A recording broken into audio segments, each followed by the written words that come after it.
This is our design and analysis of algorithm class, and today we will see the decrease and conquer algorithms. And last time we have seen multi-search tree algorithm. So before starting the new algorithm, we first take the review of multiple search algorithm, and that was our 2-3-tree algorithm we discussed in our last class. Multi-way search trees are important trees, and in these trees we store multiple elements in a one node. As we have seen in binary search tree and binary trees, only we can store a single element in a node. Multi-way search trees are used in many different ways, and they are very important in computer science.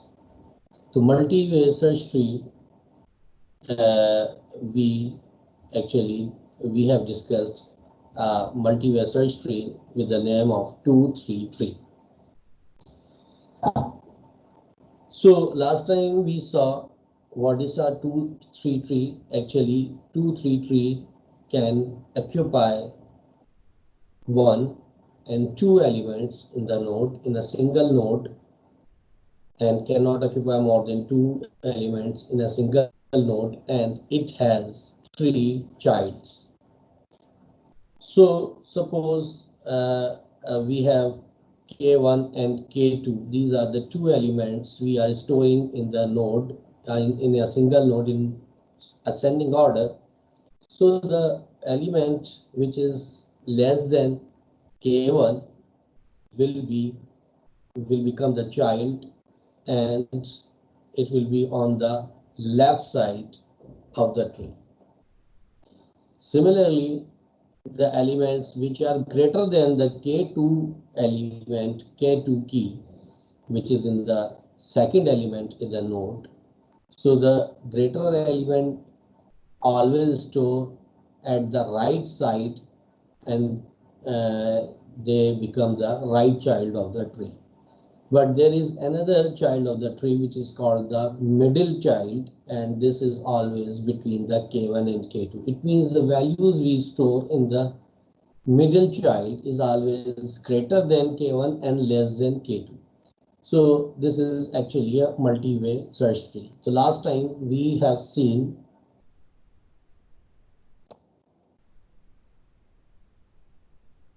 two, three tree. Here we have in 2-3-tree is a search tree that may have two nodes and three nodes. Height, balance, all these are. So if we construct a 2-3-tree which contains minimum number of elements, so this tree is a simple binary search tree because it occupies only a single element in the nodes. But it can occupy the maximum elements in a way that they occupy two elements in a node, and it has three child of each node. So last time we have also seen the order of growth of 2-3-tree. Now 2-3-tree, we saw this example 9, 5, 8, 3, 2, 4, 7, and we inserted these elements in 2-3-tree, and at the last we have a element, this one, this element, and this tree. Okay, so the second example we performed in our last class, we saw another example. In this example, we took characters, alphabetical characters, and the word computing. So these characters are stored in the array, and we actually first draw a table. In that table, we actually mark the number of these characters in their original place in alphabetical table. And then we started inserting the elements in the tree. Okay, and finally when we got this tree, okay, we replace all the numbers with the characters and we had this tree finally. So after this we saw the order of growth of the algorithm, and we have seen when we have the minimum number of elements in that tree, 2 3 tree, so that tree is a simple binary search tree. And when we have the maximum number in that tree, then this tree is actually a 2 3 tree which contains 2 elements in each node, and each node has 3 children. So the order of growth is always between these two equations, log 3 n plus 1 minus 1 less than equal to height of the tree, and height of the tree less than equal to log 2 n plus 1 minus 1.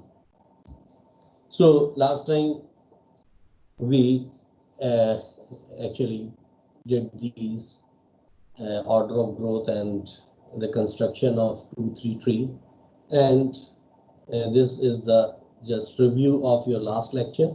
And today we will see our new topic, and that topic is called heaps and heap sort.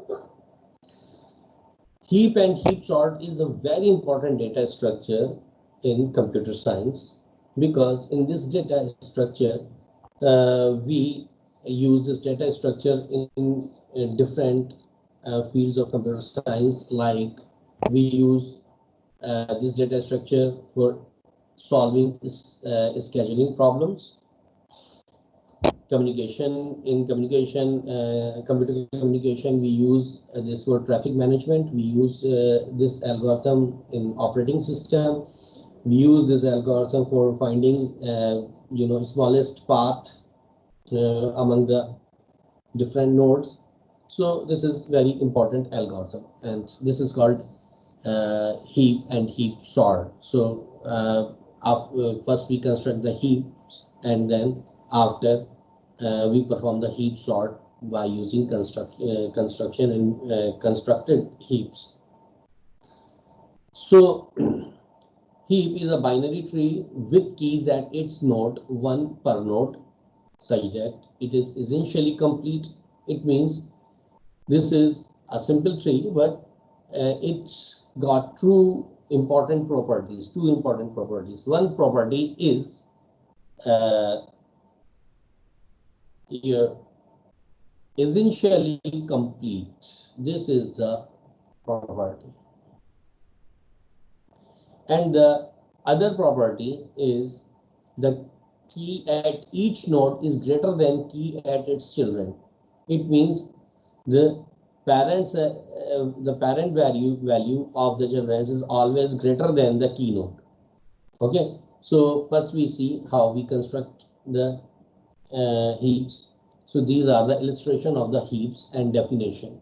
So we know there are two important things. Number one, the property of heap is essentially complete, and second is parents are always greater than the child's. Parent value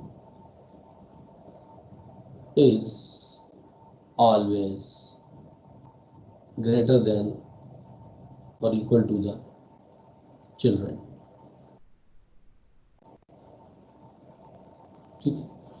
Now we see this is a heap. Why we call it? Because this is essentially complete, means all the nodes are filled in sequential order, means 1 2 3 4 5 6, and maybe the last node is not available, but all the previous nodes are filled. So if all the previous nodes are filled and the last node is not available, so this is called essentially complete. Or maybe you may have this node also, so it is also essentially complete or full tree. But here you can say another thing. This is essentially complete. Parental dominance or parental value. This is also called parental dominance. Second point. Parental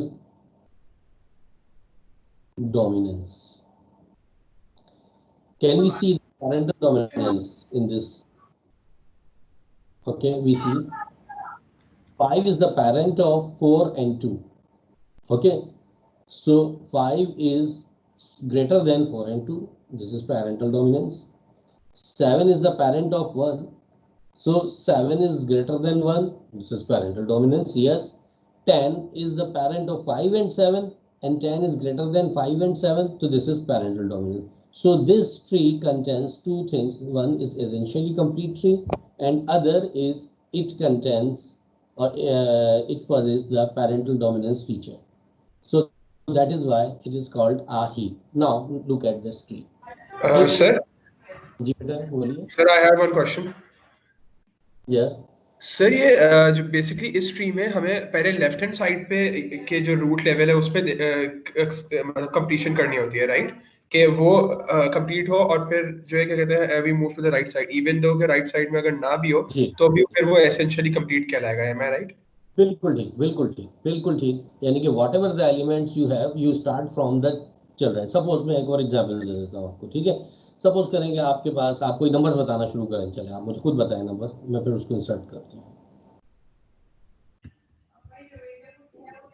जब भी आपके पास कोई tree आएगी, suppose करें आपके पास आ रहा है 3 9 5 2 6 7, ठीक है? तो आपको कुछ नहीं करना, पहले इसको एसेंशियली कंप्लीट करना, ठीक है? एसेंशियली कंप्लीट के मायने जैसे नंबर आ रहे हैं, जिस ऑर्डर में भी नंबर आ रहे हैं, you put these numbers in the tree, like 3 9 5 2 6 and 7, ठीक है? This is essentially complete, but it is not it does not contain parental dominance feature, ठीक है?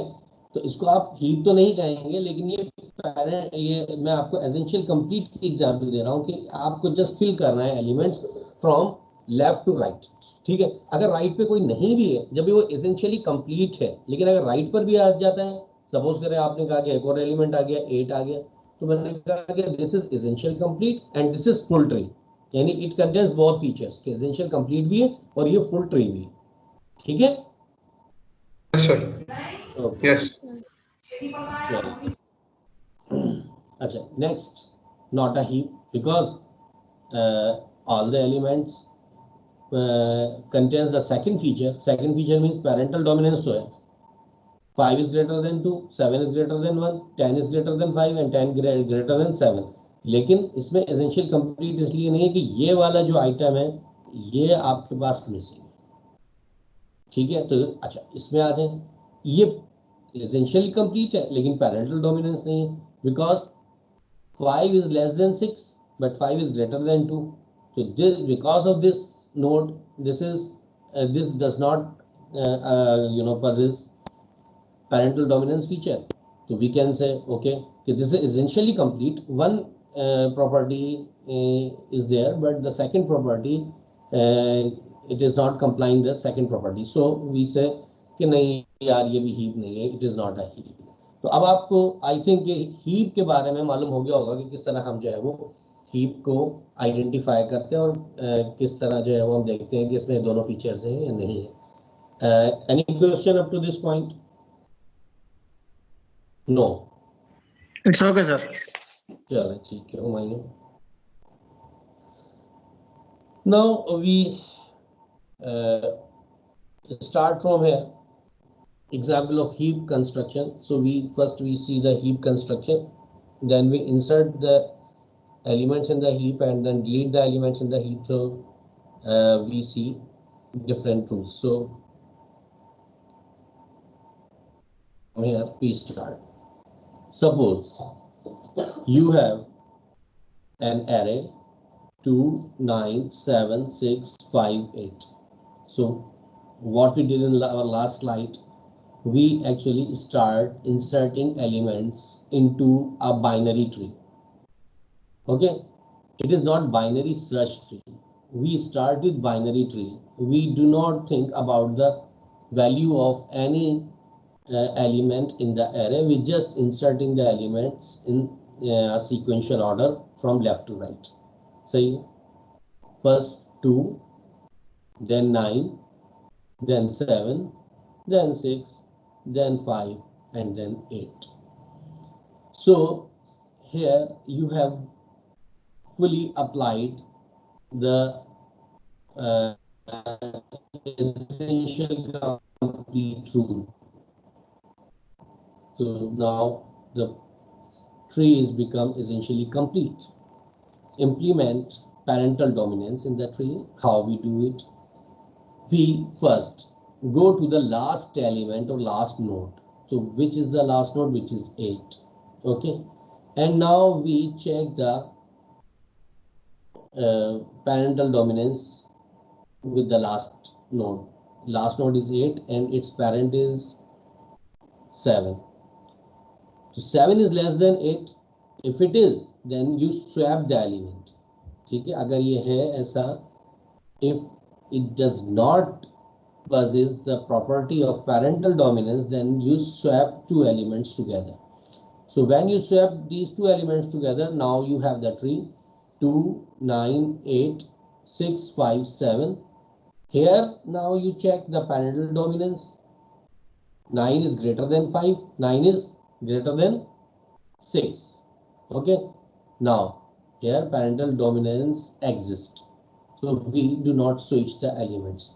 Now we go to the upper level. So first we go to this level, now we go here at this level. ठीक है, हम bottom to top जा रहे हैं. ठीक है, now you see 8 is greater than 2, parental dominance does not exist, and 9 is greater than 2, parental dominance does not exist. ठीक है, इसके मायने है कि पेरेंट इन दोनों एलिमेंट्स के साथ जो है वो कंपेयर करें तो parent is less than with both these elements. Okay, so we pick the greater element in between these two. Okay, so 9 is greater than 8, therefore 9 will be swapped with the parent element. Now 9 is here. Okay, जब ये यहाँ पर आ गया, ना आप इस level पर पहुंच गए. जब आप इस लेवल पे पहुंच गए तो इधर एक सिंगल एलिमेंट है, तो अभी क्या होगा, एल्गोरिथम दोबारा अपने आप को रिपीट करेगा. रिपीट क्या करेगा, दोबारा ये यहाँ पर आ जाएगा लास्ट नोड पे बॉटम पर, और फिर चेक करेगा पेरेंटल डोमिनेंस. ठीक है, तो पेरेंटल डोमिनेंस 7, 8 में मौजूद है, लेकिन पेरेंटल डोमिनेंस 5, 2 एंड 6, 2 में एग्जिस्ट नहीं करती. तो 5 एंड 6 में विच इज ग्रेटर, 6. तो 6 will be swapped with 2. ठीक है, यहाँ पे 6, 2, 5 स्वैप हो गया. नाउ अब यहाँ पे आएंगे, आप इसको देखेंगे 6 and 8 both are less than 9. ठीक है, फिर यहाँ पर आएंगे, यहाँ पे सिंगल एलिमेंट होगा. ठीक है, एल्गोरिथम फिर रिपीट करेगा अपने आप को. ठीक है, और फिर ये दोबारा यहाँ पे बॉटम पर आएगा और चेक करेगा. ये जब तक रिपीट करता रहेगा जब तक कि इसको पेरेंटल डोमिनेंस जो है वो सेटिस्फाई नहीं होती. If the parental dominance satisfy at each node, then the algorithm will be stopped. Have you got the idea? अच्छा सर. जी बेटा. सर अगर इसको हम सपोज जिस तरह अभी यहाँ पर हमारे पास 8 और 9 हाइट 1 पर थे, तो अगर हम 8 और 9 को यहाँ पर से अगर हम सपोज स्वैप ना करते, पहले हम अगर हमें ऊपर से दिख रहा था कि पहले जो ऊपर 2 था, 2 को हम नीचे लाते, तो फिर इससे इसकी जो उसकी ऑर्डर ऑफ ग्रोथ वो इफेक्ट पड़ेगा. अच्छा, इसमें दो चीजें हैं बेटा. देखो, नंबर 1, इसमें एक है टॉप टू बॉटम अप्रोच. ठीक है, एक है बॉटम टू टॉप अप्रोच. सही है, आप दोनों फॉलो कर सकते हैं. हम कर रहे हैं ये बॉटम अप अप्रोच. बिल्कुल, ये बॉटम अप अप्रोच है. बॉटम अप्रोच इसलिए थोड़ी सी इजी होती है कि वो कंपैरिजन जो है वो आसान हो जाता है. जब आप इधर से वापस आते हैं ऊपर से, वो भी खैर जो ऑर्डर ऑफ ग्रोथ है दोनों की सेम है. तो इफ यू फील कि नहीं मुझे टॉप टू बॉटम जाना है तो आप टॉप टू बॉटम चले जाएं, लेकिन फिर टॉप टू बॉटम ही चलेगा एल्गोरिथम. लेकिन अगर अच्छा। बॉटम टू टॉप का एल्गोरिथम लिखेंगे तो फिर बॉटम टू टॉप ही चलेगा, वो ऊपर से कभी फिर नीचे नहीं देखेगा। लेकिन अगर ऊपर ओके। से आपको चलना है टॉप टू बॉटम, तो फिर वो टॉप टू बॉटम ही चलेगा, और वो फिर ऐसे नहीं जाएगा कि वो फिर जो है वो बॉटम से टॉप टॉप पे भी एलिमेंट्स को कंपेयर करें। तो ये दोनों अप्रोचेज आप यूज कर सकते हैं, लेकिन यहाँ पर जो मैं यूज कर रहा हूँ वो बॉटम टू टॉप है। टॉप अप्रोच है, ठीक है बेटा। तो okay because sir, this thank is you. An algorithm and computer follow the algorithm, computer does not see the tree, उसको नहीं पता ट्री में क्या है, उसको कुछ नजर ही नहीं आ रहा, वो तो एल्गोरिथम फॉलो कर रहा है। एल्गोरिथम में कोई भी नंबर आता है उसको कंपेयर करता है एंड वो स्वैप कर देता है, उसको नहीं पता मैं क्या कर रहा हूँ, उसको हमें बताना है कि आपको करना क्या है, तो फिर वो उसी रूल्स को उन्हीं इंस्ट्रक्शंस को बिल्कुल रिलीजियसली फॉलो करेगा, और वो उस पर जो है वो अपना कंस्ट्रक्शन करेगा हीप की, ठीक है।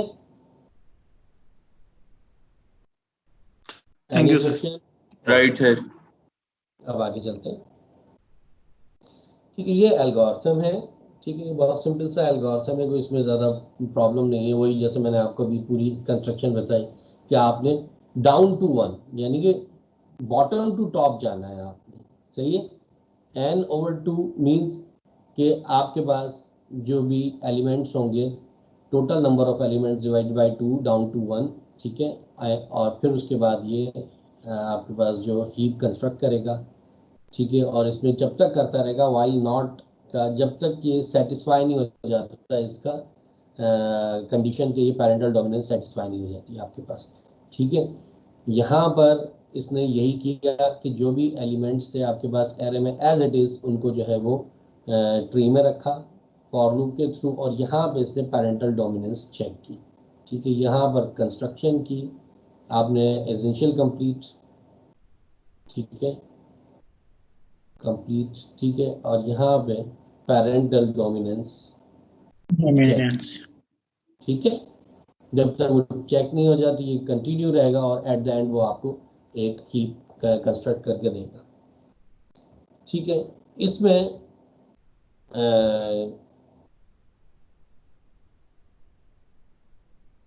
ठीक है, मैं आपको और भी चीज़ इसमें बतानी है मुझे। एल्गोरिथम के बाद हम देखते हैं कि construct a heap for given a list of n keys, repeat operation of root removal n-1 times exchange keys in the root in the last rightmost leaf, decrease heap size by 1 if necessary, swap new root with larger child until the heap condition hold। अच्छा, इसमें जो है आपको दो चीज़ें आपको मुझे बतानी है, ठीक है। और एक है इंजर्शन, ठीक है, और दूसरा है डिलीशन, कैसे होगी इसमें। सपोज करें कि आपके पास में आपको, जैसे यहाँ पे आपने कंस्ट्रक्ट की बस हीप है, ठीक है। अब इसमें कोई नई नोड आप इंसर्ट करना चाहते हैं, वो आप कैसे करेंगे, न्यू नोड, ठीक है। तो सपोज सर करें कि मैं आपको कहता हूँ कि आपने इंसर्ट करना है 10, चलो इसमें 10 इंसर्ट करते हैं, इंसर्ट 10, एक नया सर नंबर आ सबसे गया। पहले तो हम क्या है, पहले चेक करेंगे कि इसकी जो कौन सी जो है ये अगर कंप्लीट है तो फिर तो ठीक है, अदरवाइज हम इसकी एक नई नोड बनाएंगे, क्योंकि अभी इसमें जो लास्ट पर आपका जो राइट मोस्ट चाइल्ड है वो नहीं है 10, यहाँ पे डालेंगे, फिर उसकी पैरेंटल डोमिनेंस चेक करेंगे I think.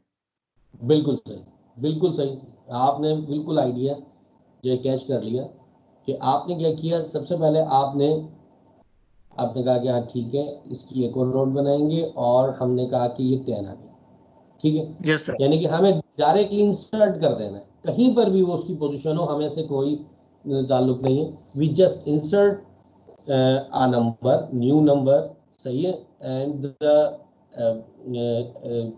empty location will occupy it, जैसे लास्ट में आपके पास यहाँ पर राइट मोस्ट नहीं था, तो यहाँ पे ये आपके पास इंसर्ट हो गया 10।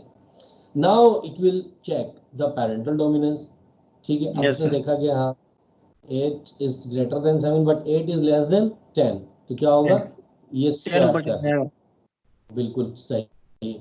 और सिमिलरली जब ये यहाँ पर पहुंचेगा कि 9 6 10, ठीक है, 2, 5, 7, 8। तो वही वाइल का जो हमारे पास लूप था अब यहाँ पे पहुंचेगा और इसको चेक करेगा 6, 10। इट मीन्स के 10 इज ग्रेटर देन 9। तो अब क्या होगा, 10 यहाँ पर आ जाएगा। स्क्रैप हो जाएगा। 6, 9, 2, 5, 7 एंड 8। ठीक है।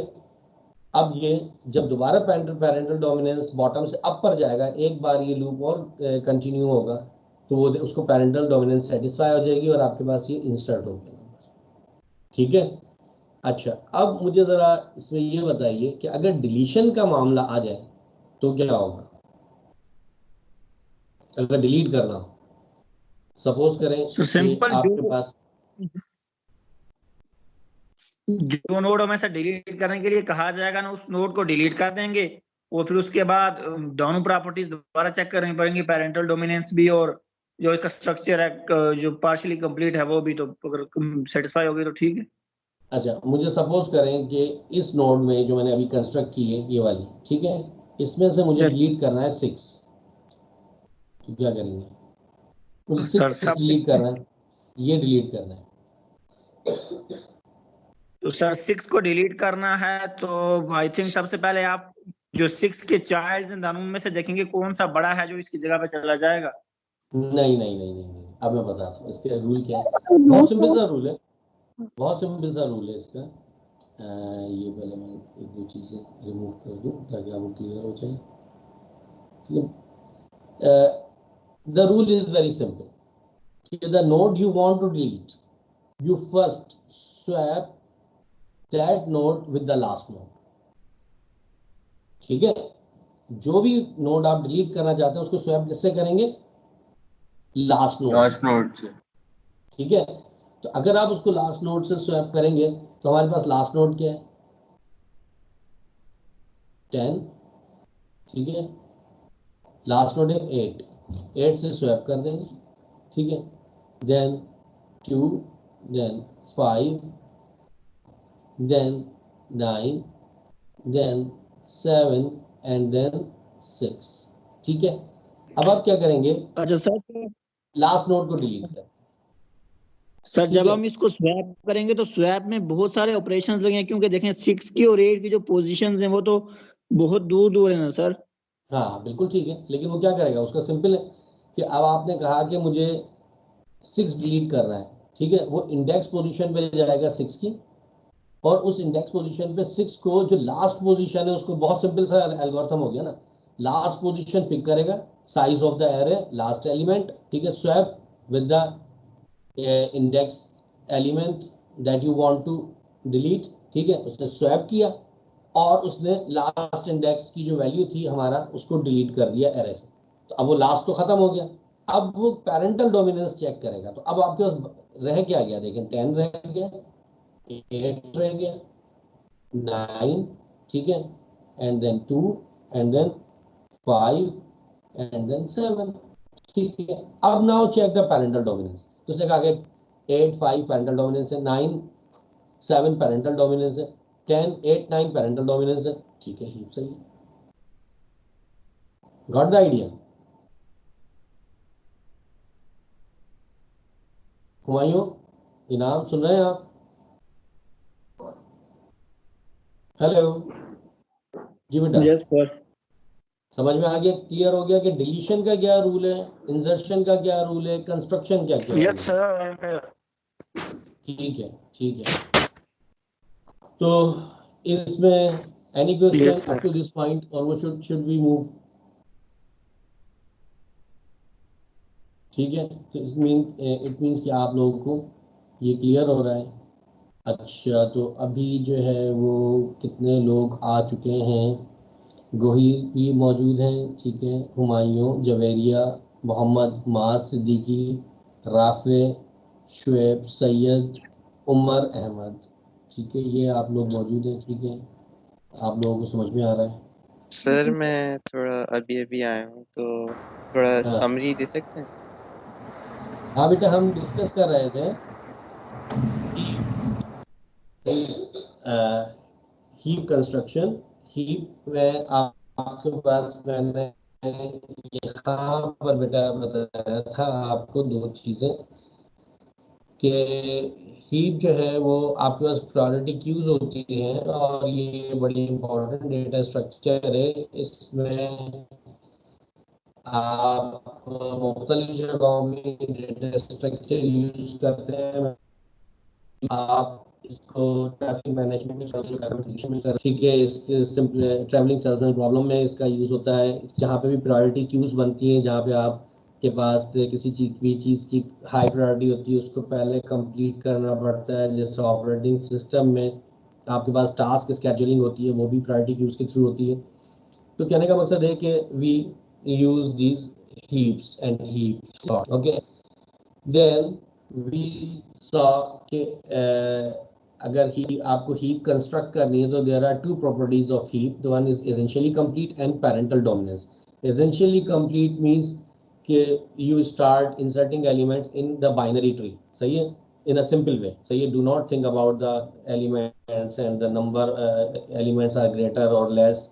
So you just inserting the numbers in your binary tree from left to right. Okay.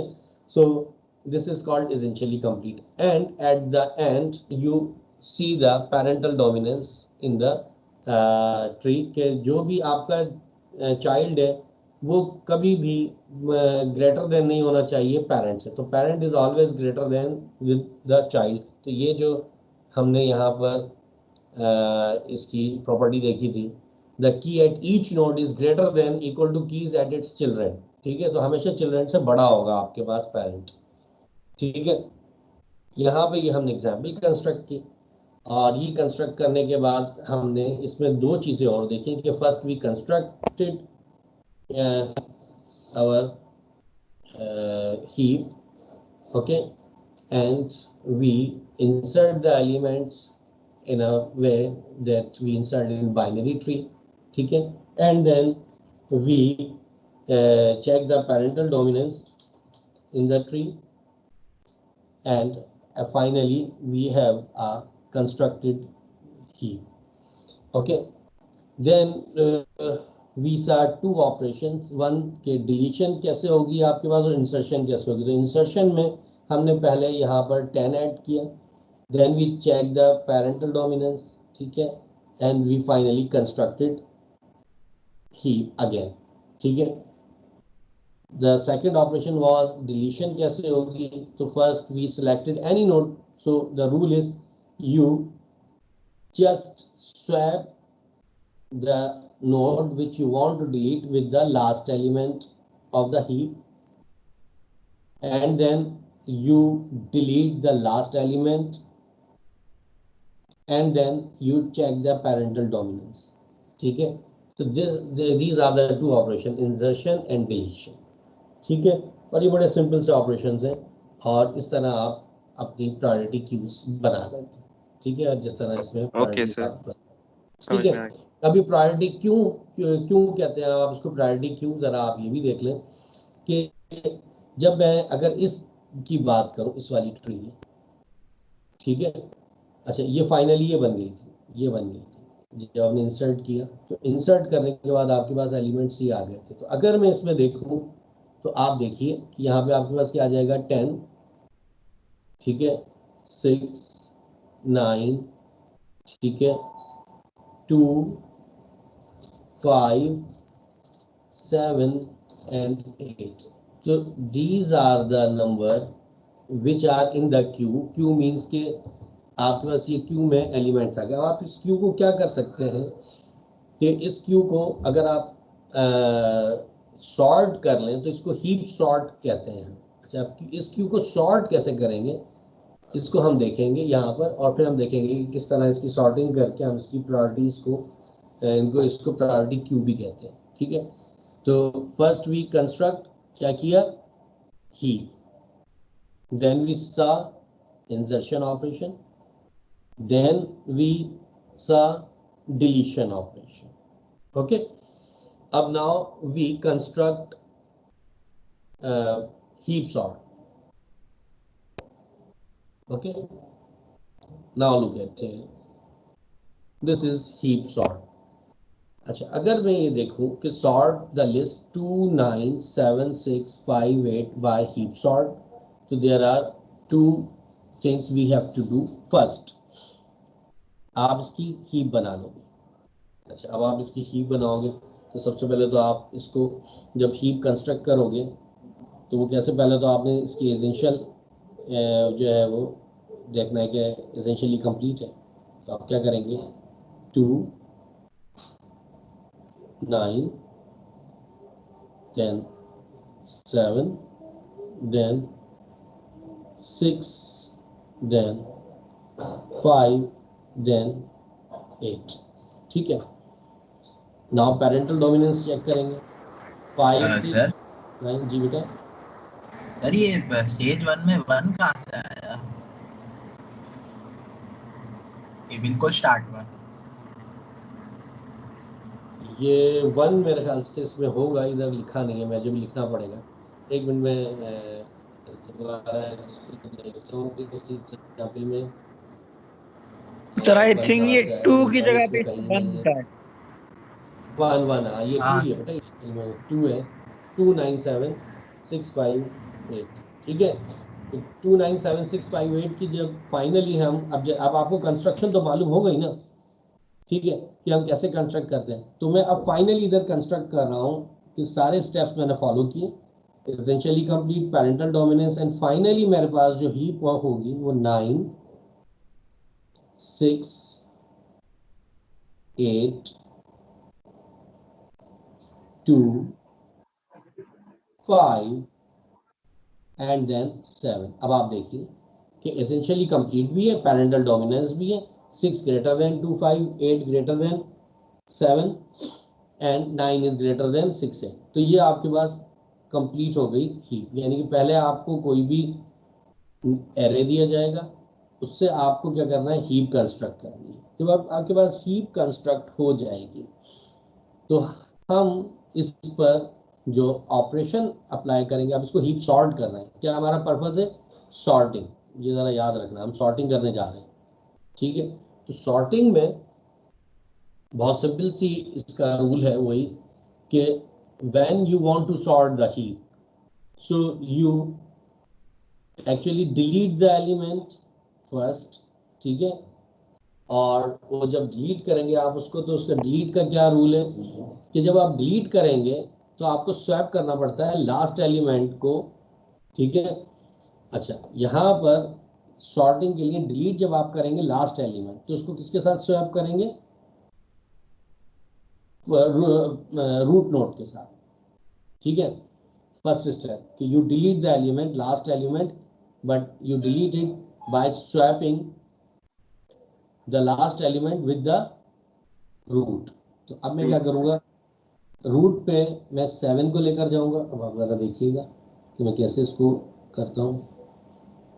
ठीक है, और यहाँ पर 6, यहाँ पर 8, यहाँ पर 2, देन 5 एंड देन मेरे पास 9 आ जाएगा।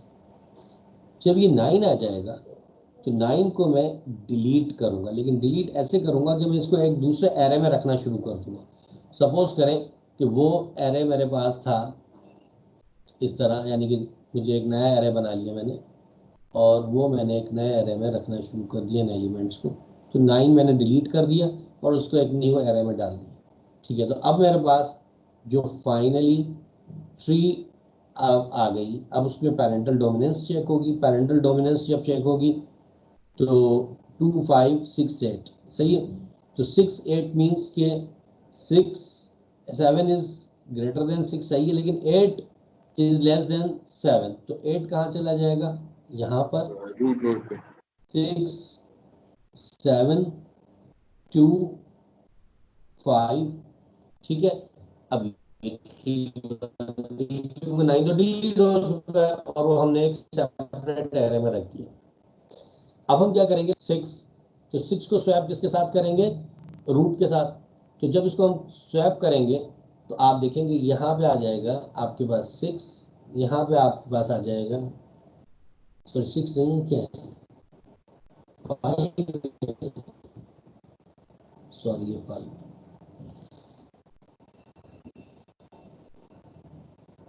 ये 5 है, 6,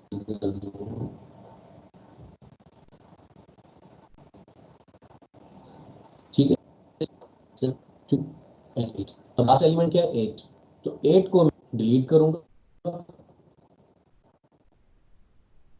डिलीट करूंगा तो 8 यहाँ आ जाएगा, जैसे यहाँ पे पहले 9 था तो 9 डिलीट हुआ, फिर अब क्या होगा 8 डिलीट हो जाएगा, पहले 9 डिलीट हुआ था अब और 8 डिलीट, वो आपने एरे में रखा, ठीक है, सही है, इज लेस देन 7, ठीक है, तो यहाँ पे आज आपके पास आ जाएगा 7 देन 6 देन 5, ठीक है, देन 2, ठीक है। अब क्या होगा, अब आपके पास ये एलिमेंट से अब 2 को स्वैप करेंगे 7 के साथ, तो 2 यहाँ आ जाएगा, 6 आपके पास यहाँ आ जाएगा, 5 यहाँ आ जाएगा और 7 यहाँ आ जाएगा, 7 को हम डिलीट कर देंगे, ठीक है। तो अब आपके पास क्या बचा है यार, अब मेरे पास जगह नहीं बची, बाकी तो मसला 2 6 ठीक है, 5 ठीक है बेटा। अब ये 6 से स्वैप करेंगे तो 6 2 5, ठीक है, देन आपके पास 5 और 6 को स्वैप कर देंगे तो 5 2 एंड 6 को डिलीट करेंगे तो 6 यहाँ पे आ जाएगा, नाउ मेरे पास आ गया 5 एंड 2, ठीक है, 5 एंड 2 को करेंगे स्वैप तो ये जाएगा 2 एंड 5, 5 को डिलीट करेंगे तो 5 यहाँ आ जाएगा, ठीक है, देन लास्ट में आपके पास क्या बचा 2 और 2 यहाँ आ जाएगा, ठीक है। तो आपके पास 8 9 7 6 5 2, सही, रिवर्स द ऑर्डर, ठीक है। तो अब आपके पास जो एरे आएगा वो आपके पास 2 5 6 7 8 एंड देन 9 की सॉर्टिंग हुई आपके पास, ठीक है बेटा। अब मुझे बताइए कोई इशू तो नहीं है इसमें? सर ये क्लियर है। बोलिए, एक सर एक ये जो करके। स्टेज 2 में हम लोग ये जो क्या कहते हैं ये स्ट्रेटजी यूज कर रहे हैं, ये मैक्सिमम रिमूवल की मतलब एज इन जो मैक्सिमम नोड होंगे सिर्फ उसके जी लिए, राइट? नहीं नहीं, ये तो आपके पास ये सॉर्टिंग एल्गोरिथम है जिसमें first you have an array, सही है, you the step 1 you have an array, then you construct the heap, ठीक है, after Right. constructing the heap you remove the elements from the heap, and the rule is removing is you always swap your last element with the root element and delete last element, ठीक है, and check the parental dominance. After checking the parental dominance, again you replace your last element with the root element, and again you check the parental dominance until no element will remain in your tree. Then algorithm will stop and the numbers will be sorted. Sir वो समझ आ गया, मैं ये पूछ रहा था कि इस पर्टिकुलर केस में तो जो सबसे बड़ा नंबर होगा वो रिमूव हो रहा है ना एक एक करके। जी जी जी, बिल्कुल ठीक, बिल्कुल सही कहा आपने, बिल्कुल सही, ठीक है। सबसे सर पहले जो तो है इसका मैक्सिमम नंबर, जी सर इसका एक और मतलब ये भी है कि जो हमें लिस्ट गिवन थी हमने उसको डिसेंडिंग ऑर्डर में लिख दिया है। हाँ, यानी कि आपको देखिए आपने क्या किया कि पहले आपने हीप कंस्ट्रक्ट की जिसमें आपको प्रायोरिटी क्यूज जो है वो आपको बनानी है। तो प्रायोरिटी क्यूज में आपने क्या किया कि हीप कंस्ट्रक्ट की, हीप कंस्ट्रक्ट करने के बाद अब आपने उसको सॉर्ट कर दिया, सही है। अब जब आपने सॉर्ट कर दिया तो सॉर्टिंग में जो चीज आपके पास आई वो एक सॉर्टेड ऑर्डर में नंबर आ गए, ठीक है। लेकिन हीप में क्या था आपके पास, वहां पे प्रायोरिटी क्यू बन रही थी। प्रायोरिटी क्यू के मायने थे कि जिस यानी कि जो ऑर्डर है आपके पास इन होने का, इंसर्ट होने का, आपने उसको एक प्रायोरिटी ऑर्डर दे दिया और वो अकॉर्डिंग ट्री था। तो अब जब नंबर वो एग्जीक्यूट होंगे तो वो अपने ऑर्डर के अकॉर्डिंगली एग्जीक्यूट, जैसे आपके पास क्या होता है कि आप इंटरनेट पे पैकेट्स जो है वो कम्युनिकेट कर रहे होते हैं, ठीक है, उनकी प्रायोरिटी होती है। उनकी प्रायोरिटी क्या होती है, क्लास ए नेटवर्क जो है वो सबसे पहले जो है वो राउट होगा, क्लास बी उसके बाद होगा, क्लास सी नेटवर्क उसके बाद राउट होगा। तो हमने इनकी प्रायोरिटीज बना दी, ठीक है। अब क्या होगा कि इसको हमने क्या किया, तमाम जो भी पैकेट्स आएंगे वो according to the class priority queue में चले जाएंगे, और वो प्रायोरिटी क्यू क्या है आपके पास, हीप है। और फिर वो हीप जो है वो एक यकीनन एरे या लिंक लिस्ट बनाएगी, जिसमें जो एलिमेंट आपके पास होगा सबसे पहले क्लास ए वाले आएंगे, चाहे क्लास ए वाला आपका क्लास सी के बाद आ रहा है लेकिन उसकी प्रायोरिटी सबसे हाई होगी, ठीक है। हुमायूं, आवाज आ रही है? It's okay sir, yes sir. ठीक है, तो ये तो आपके पास आप सॉर्टिंग और हीप कंस्ट्रक्शन, हीप सॉर्ट थी, इसमें आप लोगों ने दोनों एल्गोरिथम्स में देख लिया, इंसर्शन भी देख ली, डिलीशन भी देख लिया, और सॉर्टिंग भी आपने एल्गोरिथम देख लिया। किसी में आपको कोई डिफिकल्टी तो नहीं है, बता दें अगर है तो मैं फिर रिपीट कर दूं। नहीं, ठीक है, चलें। तो इसकी हाँ, अब ज़रा एनालिसिस पे आ जाते हैं। एनालिसिस इसका जो है वो कोई इतना मुश्किल नहीं है, सिंपल फॉर लूप है और उसका वाइल लूप है। और वाइल लूप में हमने यहाँ पे अगर आप देख लें वर्स्ट केस में हमने देख लिया कि तमाम की तमाम जो एलिमेंट्स हैं, जैसे हम पहले भी करते रहे हैं, कि वर्स्ट केस में क्या होंगे, अनसॉर्टेड होंगे। तो आपको उनको सॉर्ट करना है, तो वो height of the tree h है आपके पास, और i is the number of iterations है, और नोड्स एट लेवल आई, यानी हर एक लेवल पर जो नोड्स है, सपोज करें जितने लेवल्स बढ़ते जाएंगे उतनी नोड्स बढ़ती जाएंगी। सपोज कि फर्स्ट 0 लेवल पे आपके पास 1 नोड होगी, तो ये 2 पावर 0 आ गया, और इस तरह आपके पास 2 पावर 1, 2 पावर 2 एंड 2 पावर 3, ठीक है। तो ये इस तरह आपके पास ये बढ़ रहा है, ठीक है। और 2hi-1 मीनिंग यही है आपके पास कि जो भी आपके पास हाइट होगी, हाइट सपोज करें आपके पास 0 है, सही है, और उसमें इटरेशन 1 है, तो इट मीन्स कि ये आपके पास 2 आ जाएगा, और इसमें नोड कितनी होगी 1, तो इट मीन्स कि ये 2, इसकी जो कंप्यूटेशन कॉस्ट है वो 2 आपके पास आ जाएगी। तो इसमें टोटल जो ये आपके वर्स्ट केस में इसकी जो कॉम्प्लेक्सिटी है वो θn आपके पास कॉम्प्लेक्सिटी है, ठीक है। और repeat operation of root removal time, जब आप रूट रिमूवल टाइम के साथ इसको कंपेयर करते हैं तो वर्स्ट केस में, यानी कि रिमूव करना, जब रिमूव करेंगे तो क्या होगा कि आपको लास्ट एलिमेंट से स्वैप करना पड़ेगा रूट एलिमेंट को, और रिमूव करेंगे फिर आप उसकी जो है वो चेक करेंगे पेरेंटल डोमिनेंस, तो फिर वो n से बढ़कर, यानी पहले तो n थी वर्स्ट केस में, लेकिन फिर इंसर्शन में फिर वो log 2n आपके पास हो जाएगी, ठीक है। तो ये इस तरह आपके पास दो इसके केसेस हैं, सिंपल बिल्ड द हीप, ठीक है, और रिमूवल एल्गोरिथम में log 2, ठीक है। अच्छा, तो ये तो आपके पास एनालिसिस ऑफ हीप था, ठीक है। यहाँ तक हमने जो डिवाइड एंड कॉन्कर के एल्गोरिथम में जो किए, यानी कि decrease and conquer, divide and conquer, transfer and conquer, ठीक है। तो heap is the transfer and conquer, कि आप उसको ट्रांसफर कर देते हैं अपनी प्रॉब्लम को किसी सिंपलेस्ट प्रॉब्लम में और फिर सॉल्व करते हैं, और इस तरह आप जो है वो अपना प्रॉब्लम सॉल्व कर लेते हैं, ठीक है। अच्छा, आज का नेक्स्ट जो एल्गोरिथम है वो है हैशिंग। हैशिंग तुम लोगों ने पढ़ी है? Yes sir. कौन कौन सी हैशिंग पढ़ी है? सर हैशिंग वो की वाली होती है ना सर, जिसमें एक की बना लेते हैं और की से सर्च करते हैं, डेटा स्ट्रक्चर में किया था ये। जी जी जी जी, बिल्कुल ऐसे ही है, बिल्कुल ऐसे ही है, ठीक है। और उमर, आपको पता है हैशिंग के बारे में? सर कौन सी वाली सर्चिंग? हैशिंग की बात कर रहा हूँ मैं, क्लोज्ड हैशिंग, ओपन हैशिंग होती है, दो किस्म की हैशिंग होती है। अच्छा हैशिंग, जैसे हाँ सर, वो जो इनक्रिप्शन वगैरह में यूज होती है। वो आपका जहाँ पर भी चाहे इस्तेमाल कर लें हैशिंग तो, लेकिन ये हैशिंग जो है वो एक So, टेक्निक है आपके वो पास।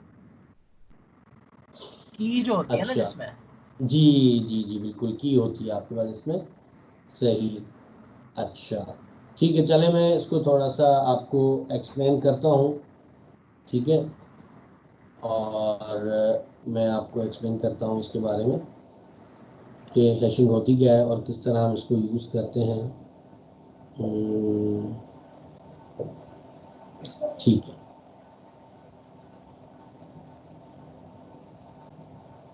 अब आपको hash tables and hash functions, ठीक है, नज़र आ रहे होंगे स्लाइड पर।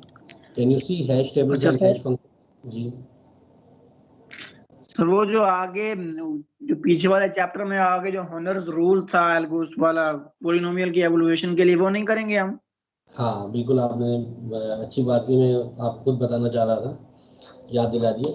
देखिए बुक में तो बहुत सारे एल्गोरिथम्स दिए गए, ठीक है, और अच्छी बात है कि यू आर जो following the book and reading all the algorithms, but due to the shortage of time, we have to cover different categories of Actually, algorithms, जिसमें मैं बड़ा परेशान हूँ कि सिर्फ डिवाइड एंड कॉन्कर तक हम पहुंचे हैं बस, उसके बाद फिर अब जो हम एल्गोरिथम करेंगे वो टाइम स्पेस ट्रेड ऑफ है। सही, मैं चाहता हूँ कि हर कैटेगरी का आपको कम से कम एक या दो एल्गोरिथम तो करा दूं, ताकि आपको फ्यूचर में अगर कभी यूज़ करना पड़ जाए ये एल्गोरिथम तो आपको टेक्निक का पता हो कि हाँ ये टेक्निक जो है वो किस कैटेगरी में आती है। तो मैंने बताया था डिवाइड एंड कॉन्कर है, time and space trade off है, सही, डायनामिक प्रोग्रामिंग है, और आपके पास ग्रीडी अप्रोच है। तो मैं आपको आज space and time trade off में हैशिंग करवाऊंगा, मैं अभी बता देता हूँ आपको, ठीक है। हैशिंग के बाद आपको open hashing and close hashing कराऊंगा, और फिर मैं आपको मूव कर जाऊंगा डायनामिक प्रोग्रामिंग की तरफ, ठीक है। डायनामिक प्रोग्रामिंग में आपको मैं करवाऊंगा वॉर्शल एंड फ्लाइट एल्गोरिथम, नेटसेक प्रॉब्लम, ठीक है, और एडिट डिस्टेंस, 3 एल्गोरिथम्स कराऊंगा। वॉर्शल एंड फ्लाइट एल्गोरिथम जो है वो शॉर्टेस्ट पाथ के लिए है, कि how you will discover the shortest path among the different nodes, ठीक है। नैपसैक प्रॉब्लम आपके पास जो है, जैसे मैंने आपको बताया था कि कैपेसिटी पर डिपेंड करता है, कि कैपेसिटी एंड मैक्सिमम वैल्यू पर, जो हमने ब्रूट फोर्स में भी किया था। वॉट, अच्छा, हमने ट्रैवलिंग सेल्समैन प्रॉब्लम भी ब्रूट फोर्स में की थी, लेकिन उसकी जो ब्रूट फोर्स में time complexity order of growth थी, इन दोनों एल्गोरिथम्स की, knapsack problem and brute travelling salesman, वो आपके पास फैक्टोरियल में थी, n+1 डिवाइडेड बाई 2 फैक्टोरियल थी ब्रूट फोर्स में ट्रैवलिंग सेल्समैन प्रॉब्लम की, और नैपसैक की जो थी वो 2 पावर n जो है उसकी ऑर्डर ऑफ ग्रोथ थी।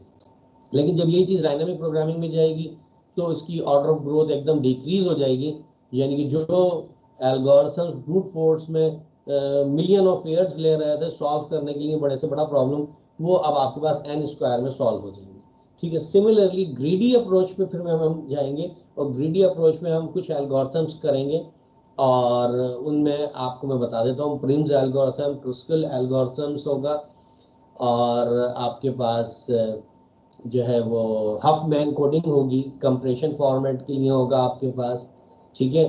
तो ये इस तरह के मैं आपको एक एक या दो दो एल्गोरिथम, एटलीस्ट 2 एल्गोरिथम तो मैं हर उससे कराना चाह रहा हूँ कैटेगरी से, ताकि आपको पूरा एल्गोरिथम का जो कॉन्सेप्ट है, एल्गोरिथम सब्जेक्ट का जो कॉन्सेप्ट है, और एल्गोरिथम का जो सब्जेक्ट है वो क्या क्या चीज़ों को कवर करता है, उससे आपको नो हाउ हो जाए, और आप इन तमाम एल्गोरिथम्स को देख लें, ताकि अगर आपको फ्यूचर में यूज़ करना हो तो कोई इशू ना हो। Is it okay? Okay sir, okay.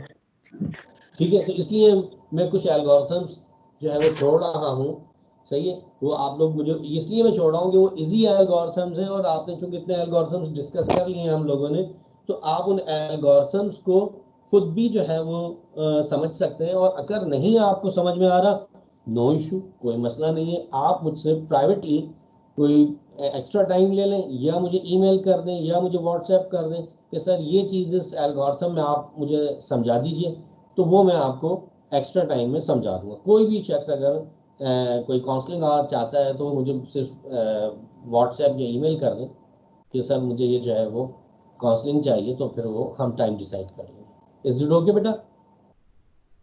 Yes sir. Yes sir. Okay sir. ठीक है, चलें। तो अब आज हम करेंगे हैशिंग। ठीक है, हैशिंग आप लोग डेटा स्ट्रक्चर में कर चुके हैं। Very efficient method for implementing a dictionary, a set with the operation find, insert, delete. ठीक है, सबसे पहले तो हमने देखा कि हैशिंग का पर्पस क्या है कि इम्प्लीमेंटिंग अ डिक्शनरी। डिक्शनरी में क्या होता है, आपके पास एक की होता है, दूसरा वैल्यू होती है। ठीक है, इसको जावा में हम के लिए जो है ना मैं आसानी होती है। हाँ, जावा में मैप कहते हैं इसको हम। हैशिंग को उन्होंने मैप कह दिया, टपल कह दिया आपने पाइथन में इसको। ठीक है, तो क्या होता है कि की होती है, एक वैल्यू होती है आपके पास। की मीन्स कि आपके पास सपोज करें कि कोई एक फाइंड एक की है और उसकी डेफिनेशन जो है वो वैल्यू में लिख दी जाएगी। तो इसी तरह आप वन की है और उसकी डेफिनेशन जो है वो लिख दी जाएगी, तो एक टपल बन जाता है आपके पास, या एक मैप बन जाता है जिसको थ्रू आप उसको हैशिंग के नाम, असल में वो हैशिंग होती है लेकिन इंटरनली जावा में उसको मैप कह देते हैं। पाइथन में उसको जो है वो हम कह देते हैं कि ये टपल है आपके पास, तो वो इस तरह हम उसको बना लेते हैं। ठीक है, लेकिन असल में इंटरनली क्या हो रहा होता है ऑपरेशन, वो हमें देखना है, क्योंकि हम जो है वो डेटा स्ट्रक्चर देखना चाहते हैं कि इंटरनली क्या चीज़ परफॉर्म हो रही है। ठीक है, इसमें हैशिंग में आइडिया क्या है कि the idea of hashing is to map keys of a given file of size n into a table of size m called the hash table by using predefined function called the hash function। ठीक है, असल में जो depend करती है totally वो hash function पे depend करती है। ठीक है, और ये हैश फंक्शन आपके पास कहलाता है h। ये जो आपके पास लिखा हुआ है h फंक्शन, ये हैश फंक्शन है आपके पास, और ये की जनरेट करता है और वो हम हैश टेबल में जाके सर्च करते हैं। ठीक है, सपोज कि आपने कहा कि स्टूडेंट रिकॉर्ड्स की SSN hash function h of k is equal to k mod n। ये असल में आपके पास जो कंप्यूट कर रहे हैं आप, वो डिफरेंट आप फंक्शन यूज़ कर सकते हैं हैश की को कंप्यूट करने के लिए। ये ज़रूरी नहीं है कि आप k mod m ही यूज़ करें।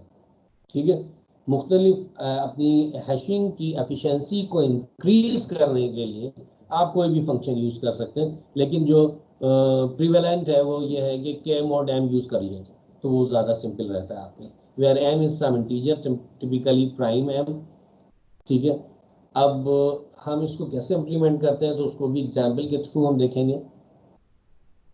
सही है, अच्छा, इसको इम्प्लीमेंट करने से पहले एक और चीज़, कोलिजन भी हो सकता है आपके पास कि दो हैश कीज, सपोज करें कि आप चूँकि कंप्यूट कर रहे हैं हैश की फंक्शन, तो मैं भी कि आपके पास जो टू कीज हैं उनका सेम फंक्शन जो है वो सेम रिजल्ट दे दे, तो कोलिजन आ जाएगा।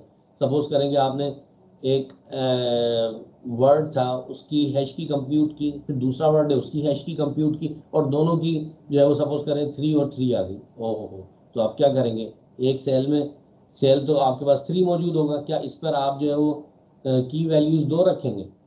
वो हो नहीं सकता, इसकी एक ही की वैल्यू होगी। ठीक है, तो इसको कहते हैं कोलिजन। कोलिजन आपके पास है अगर अकर हो गया तो उसको कैसे सॉल्व करेंगे। तो good hash function results in fewer collision but some collision should be expected. ठीक है, two principal hashing schemes handle collision differently. ठीक है, एक इसमें हॉपिंग हैशिंग है, इसमें भी कोलिजन हम हैंडल करते हैं, और क्लोज्ड हैशिंग में भी हम करते हैं। ओपन हैशिंग में क्या होता है कि each cell is header of link list of all keys hashed, कि उसमें हम लिंक लिस्ट जो है बना लेते हैं। और जो क्लोज्ड हैशिंग होती है, वन की पर case of collision finds another cell by key, यानी कि हम देखते हैं कि इसके जो करीब तरीन सेल कौन सा एम्प्टी है, वहां पर हम जो है वो रखना शुरू कर देते हैं। अब पहले तो हम ये देखते हैं कि समझने के लिए कि भाई किस तरह जो है वो परफॉर्म होती है हैशिंग, और ये कोलिजन पर आ गया तो इन दोनों टेक्निक में कैसे हैंडल होता है कोलिजन ओपन हैशिंग में। ठीक है, सपोज ये ओपन हैशिंग की हम बात करते हैं। ठीक है, ओपन हैशिंग आपने सपोज करें कि आपके पास कुछ एग्जाम्पल में वर्ड्स आपको देंगे, ठीक है, और आपको इसको हैश टेबल में स्टोर करना है। a fool and his money are soon parted. These are the words. Hash key का functions वही है, sum of k's letters position in the alphabet mode 3. ठीक है. अब आपने कहा कि सर जो है वो हमने एक टेबल बना ली और टेबल में हमने क्या लिखा कि जो भी आपके पास ए बी सी डी की पोजीशन है, A B C D E F G H I J K L M N O P Q R S T U, V, W, X and Y and Z. ठीक है. आपने कहा कि this is 1 2 3 4 5 6 7 8 9 10 11 12 13 14 15 16 17 18 19 and 20 21 22 23 24 25 and 26. ठीक है. तो sum of case letter position in the alphabet mod 13. सही है. आपने कहा कि भाई ठीक है, हमने सबसे पहला वर्ड क्या है, ए. तो ए में तो किस पोजीशन पर है, 1 पर है, तो इसका सम क्या होगा, 1 ही होगा. ठीक है. जब हम 1 मोड 13 लेंगे तो रिमाइंडर वही 1 आएगा आपके पास. तो आपने ए को 1 पोजीशन पे स्टोर कर दिया. अच्छा, अभी पोजीशंस कैसे डिसाइड होंगी. आपने जो कीज हैं, टोटल कीज वो ली हैं आपने 13, इसलिए आपने इसको 13 से डिवाइड किया है. ठीक है. जितनी कीज होंगी उससे ही ये आपके पास डिवाइड होगा. Sum of k mod alphabet mod 13. Why 13? 13 is because you have 13 location in the hash table. ठीक है. इसलिए आपने 13 से डिवाइड किया, 1 को डिवाइड किया ए को, तो 1 पोजीशन पर आ गया. उसने कहा ठीक है फर्स्ट पोजीशन पर आप इसको रख दें. अच्छा ठीक है, हमने इसको फर्स्ट पोजीशन पर रख दिया. अब हमने कहा फूल. फूल मीन्स FOOL. एफ की पोजीशन क्या थी, आपने कहा कि एफ की पोजीशन है 6 प्लस ओ की पोजीशन है 15 देन प्लस 15 एंड एल की पोजीशन है 12. ठीक है. तो 30 प्लस 12 42 48. ठीक है, ये आ गया 48. जब हम 48 का मोड लेंगे 13 के साथ, ठीक है, तो आपने कहा कि 13, ठीक है, एंड 48 39. ठीक है, ये आ गया आपके पास 39 8 9. ठीक है. तो 9 पोजीशन जो आपने जो है वो इसकी फूल की जो है वो 9 पोजीशन बनी. तो ए तो आ गया था आपकी 1 पोजीशन पर और फूल किस पोजीशन पे जाएगा, 9 पोजीशन. ठीक है. तो इस तरह आपने कीज तमाम कंप्यूट कर ली. ठीक है. अब आप मुझे बताइए कोई इशू है इन कीज को कंप्यूट करने में, पहले तो ये मुझे बता दीजिए.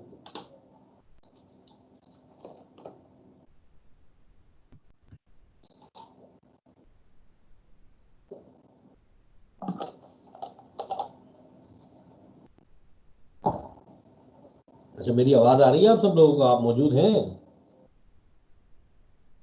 Yes sir. यस सर, आ रही है. जी सर, आपकी आवाज आ रही है.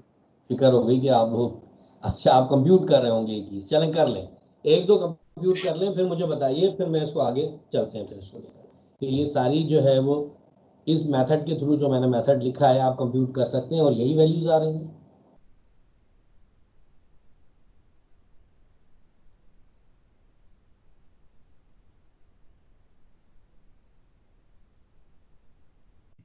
सर एक क्वेश्चन था. जी जी पूछिए.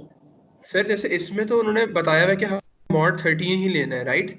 अगर हमें गिवन नहीं हो तो हम इसमें कोई भी ऑड नंबर चूज करके उससे मॉड करते हैं ना कीज को, और फिर डिसाइड करते हैं. मैंने अभी अभी थोड़ी देर पहले बताया कि आपको ये चूज करना है आपके पास नंबर ऑफ लोकेशंस कितनी है हैश टेबल में. ओके.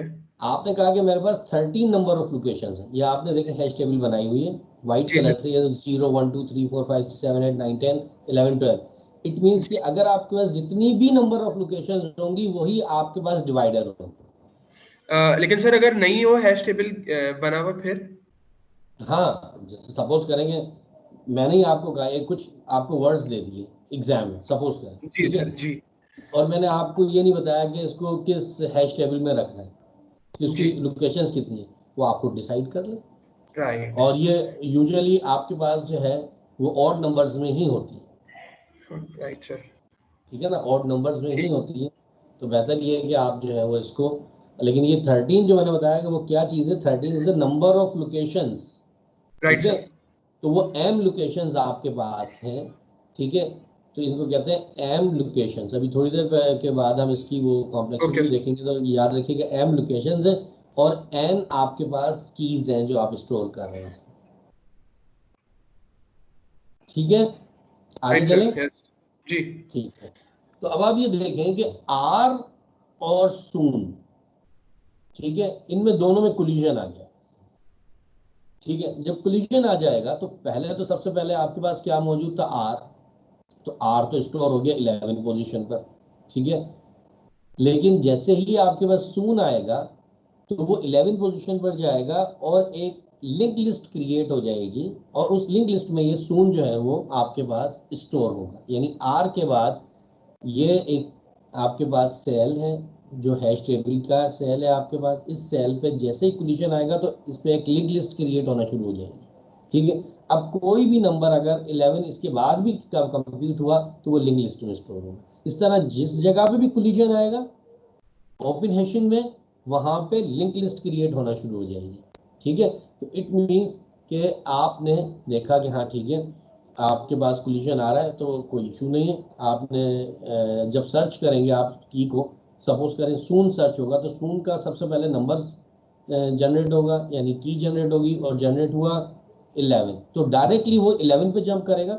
11 पे देखिएगा लिंक लिस्ट है, और लिंक लिस्ट में जाके सर्च कर लेगा सून को। तो बड़े इजीली, बड़ी आसानी के साथ जो है, और बहुत ही शॉर्ट पीरियड ऑफ टाइम में आप जो है वो अपने एलिमेंट को सर्च कर सकते हैं। तो this is the advantage of hashing, कि बहुत ही फास्ट सर्चिंग होती है आपके पास। एक तो बाइनरी सर्च ट्री पड़ी थी, उसमें भी बहुत फास्ट सर्चिंग थी, लेकिन इसमें उससे भी ज़्यादा फास्ट सर्चिंग है, क्योंकि वो तमाम एलिमेंट्स जो भी आपके पास डिफरेंट पोजीशंस में, उन सबको स्किप करता है, सिर्फ उस की पर जाता है जो जहाँ पे वो मौजूद होती है। उसको पता होता है कि इसी लोकेशन पर होगी आपके पास, तो वो फिर वहाँ सर्च कर लेता है। तो जितने भी रिमेनिंग एलिमेंट्स थे आपके पास जो स्टोर्ड थे, उनको किसी को वो देखेगा ही नहीं। तो इसके मायने कि सिर्फ उस लिस्ट में जाएगा जहाँ पे क्या कहते हैं उसकी की मैच होगी। तो ये बहुत ही फास्ट सर्चिंग है, बहुत ही फास्ट सर्चिंग है। तो इसीलिए हैशिंग जो है वो हम यूज करते हैं डिक्शनरी क्रिएट करने के। Is it okay? कोई क्वेश्चन नहीं तो आगे चलते हैं। राफे, कोई क्वेश्चन जी है सर। आपको? No sir, no question. अच्छा, इनाम, इनाम है माज, चले आगे, फिर आगे ठीक है। ये तो था कोलिजन क्रिएट होगा और फिर लिंक लिस्ट क्रिएट हो जाएगी, इसको कहते हैं ओपन हैशिंग, ठीक है। अगर मैं क्लोज हैशिंग पर जाऊं तो क्लोज हैशिंग में थोड़ा सा इसमें डिफरेंट होता है। क्लोज्ड, अच्छा, ओपन हैशिंग के मायने है कि आपके पास जो लोकेशंस हैं, ठीक है, वो आपके पास फिक्स्ड है, लेकिन हर एक लोकेशन पर जो है वो एक लिंक लिस्ट क्रिएट हो जाएगी आपके पास, ठीक है, और उस लिंक लिस्ट में सर्च हो जाएगा। लेकिन क्लोज्ड हैशिंग में यह क्या है कि नहीं, हमारे पास लोकेशन फिक्स्ड है, ठीक है। अगर लोकेशन फिक्स्ड है, सपोज करें आपने 13 लोकेशन है, तो 13 लोकेशंस में ही तमाम चीज़ों को आपने स्टोर करना है। ये इसलिए होती है क्लोज्ड हैशिंग कि जहाँ पे आपके पास मेमोरी इशू होता है, आपके पास मेमोरी ज़्यादा नहीं होती, और नंबर ऑफ एलिमेंट्स भी आपके पास पता होते हैं आपको, कि सपोज करेंगे 13 नंबर ऑफ एलिमेंट्स है मेरे पास, ठीक है। तो 13 या मेरे पास 1000 या 1 मिलियन है, तो आपको उसका फिक्स नंबर पता होता है, उतनी मेमोरी लोकेशंस आप क्रिएट कर देते हैं, ठीक है, क्लोज हैशिंग में। और फिर वो उन्हीं लोकेशंस पे सर्च करता है, क्योंकि वो एक टेबल बन जाती है आपके पास, तो बड़ा इजी हो जाता है। अब इधर अगर कोलिजन आएगा, सपोज करेंगे आपने पहले 1 कंप्यूट किया तो 1 पे स्टोर हो गया ए, ठीक है।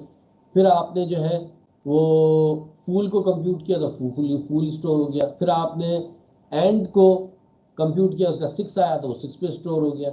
इस तरह ये स्टोर होते चले गए। लेकिन जब आर पर आप आए तो आपने देखा कि R जो है वो 11 पर है, ठीक है। अब R यहाँ पर जब स्टोर हुआ, ये देखिए आप कि R यहाँ पे जब स्टोर हुआ तो उसके बाद सून आया, लेकिन सून कहाँ स्टोर होगा? अब यहाँ पे लिंक लिस्ट तो बनेगी नहीं, फिक्स नंबर ऑफ लोकेशंस है। तो ये देखिएगा कि जो एडजेसेंट मेरा जो मेमोरी है सेल वो फ्री है। अगर वो फ्री नहीं है तो उससे अगला वाला फ्री है, उससे अगला वाला नहीं है तो फिर दोबारा वो 1 पे आ जाएगा, 0 से स्टार्ट करेगा और फिर चलेगा जहां पे भी उसको फ्री मिलेगा वो वहां पे स्टोर कर देगा, ठीक है। तो अब सून के जस्ट एडजेसेंट 12 फ्री था तो उसने 12 पे सून स्टोर कर दिया, लेकिन जब पार्टेड आया तो वो 12 उसकी वैल्यू थी। तो उसने कहा कि अच्छा पार्टेड कहाँ स्टोर करना है, तो उसने ये कहा कि पार्टेड जो है मैं सून के बाद तो कोई लोकेशन है नहीं, तो मुझे दोबारा 1 से 0 से स्टार्ट करना है, तो 0 पे उसको पार्टेड मिल गया, वो लोकेशन खाली मिल गई तो उसने पार्टेड 0 पे स्टोर कर दिया। तो क्लोज हैशिंग में आपके पास fixed number of memory locations होती हैं, लेकिन ओपन हैशिंग में ओपन होता है आपके पास पूरा मेमोरी में जो है मैप, और उसमें आप कहीं पे भी लिंक लिस्ट बना के स्टोर कर सकते हैं। तो this is the difference between close hashing and open hashing. ये क्लियर हो गई आपको बात? ठीक है।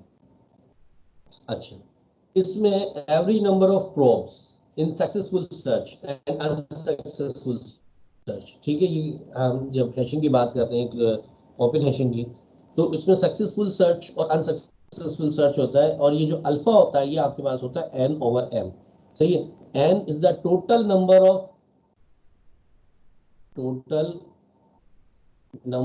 ऑफ कीज, सही है, कीज जो भी आप स्टोर करना चाहते हैं, और m जो है टोटल नंबर ऑफ, सही है, लोकेशंस, ठीक है। जैसे यहाँ पर मैंने आपको बताया था कि m लोकेशंस हैं, यानी 13 लोकेशंस हैं और n कीज है आपके पास। तो n कीज क्या है? 1 2 3 4 5 6 7, 1 2 3 4 5 6 7 8, 8 जो है वो n है और m जो है वो 13। तो ठीक है, तो इस तरह आप जो है वो इसको अल्फा को कैलकुलेट करते हैं, ठीक है। और सक्सेसफुल सर्च होगी तो ये अप्रोक्सीमेट आपके पास टाइम लेगी 1 + α/2, और अगर क्या कहते हैं सक्सेसफुल सर्च नहीं होगी तो ये आपके पास सिंपल अल्फा आपके पास, यानी कि m/n आपके पास, ठीक है, इसको करके m/n आपके पास n/m आपके पास आ जाएगा, ठीक है। तो ये आपने आज open hashing and close hashing की, ठीक है। तो यहाँ पे हम अपना लेक्चर एंड करते हैं, और नेक्स्ट टाइम जो है अब हम मूव करेंगे एक नए डेटा स्ट्रक्चर पर, नए एल्गोरिथम्स पर, और वो है आपके पास डायनामिक प्रोग्रामिंग के, ठीक है। तो अगर ये इधर तक आपको कोई क्वेश्चन हो तो काइंडली आस्क मी, नहीं तो हम अपना लेक्चर अभी एंड कर देते हैं इसको। Do you have any sir ये क्वेश्चन? जो आपने अभी तक बताया तो उसमें जो बेहतर मतलब क्या है वो ओपन हैशिंग बेहतर होगी ना as compare to open hashing, जी जी जी जी जी, मैंने आपको बताया कि इश्यूज क्या है। Open hashing is very good and very efficient and very flexible, ठीक है। you do not, तो उसमें रिस्ट्रिक्शंस आ जाएंगी और जरा हमें थोड़ा रिस्ट्रिक्ट करना पड़ेगा। हाँ, और क्लोज में रिस्ट्रिक्शन ये है कि आपके पास जो है वो मेमोरी लोकेशन फिक्स्ड होती हैं, तो इसलिए जो है वो हम जो है वो उसमें थोड़ा सा फ्लेक्सिबिलिटी नहीं है, सर क्लियर। ठीक है। ठीक है, तो अब इंशाल्लाह फिर अब नेक्स्ट जो है वो मंडे को मुलाकात होती है आपसे। इस वीक में कोई असाइनमेंट नहीं है आपका, ठीक है। नेक्स्ट वीक में हम देखते हैं फिर क्या होता है, ठीक है। ओके सर, इंतजार करना। ओके, अल्लाह हाफिज। हाफिज। अल्लाह हाफ़िज़।